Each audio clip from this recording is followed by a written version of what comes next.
Assalomu alaykum kenaya. Asal yaxshi keldingizmi? Voy kenaya ish qilyaptimi deysiz? Ishlanib qolib yotgandim. To'xtab turing, men sizga qarashib boraman. Ozgina qoldi. O'zim qilib qo'yaman. Siz ovqatlanib oling. Avval siz bilan birga ish qilamiz, keyin o'tirib ovqatlanamiz. Mayli. Chaqiruvmidingiz? Ha, pullogini o'zimga kiyib olganman. Voy, rahmat kattakon adasi. Asalgacha. Nima asalga? Ancha bo'lib ketdi ularga kiyim olib bermaganingizga. 20 ming o'zimda qoldi, men hammasini olgan. Rahmat adasi, plis ko'p bo'lsin. Asal!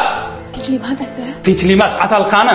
Asal hali maktabdan kelmadilar. Ko'chada og'aynilarim ko'rib qopti bitta bola bilan yurganini. Hozir kelsa ikkalasini ham kallasini olaman bularni. O'ysi bo'lsa adasi, balkim sizga tushib kelgandirlar. Qiz bola orqasidan yigitli yurishi tabiiy holat-da. Xotiram agar shunaqa bo'lsa, men siz yuzingizni yerga qaratmaydigan qilaman. Gaplash. Ha. Bilasiz, men sizni qanaqa yaxshi ko'raman. Siz meni ham dugonam, ham singlimsiz. Sizga ko'p bola gap otishi, sevgi izhor qilishi mumkin. Iltimos, ularga bunaqa imkon bermang. Chunki siz akangizni yuzi bo'lasiz. Qiz bola dur bo'ladi. Dur bu bebaho, dengizda tagida yotadi.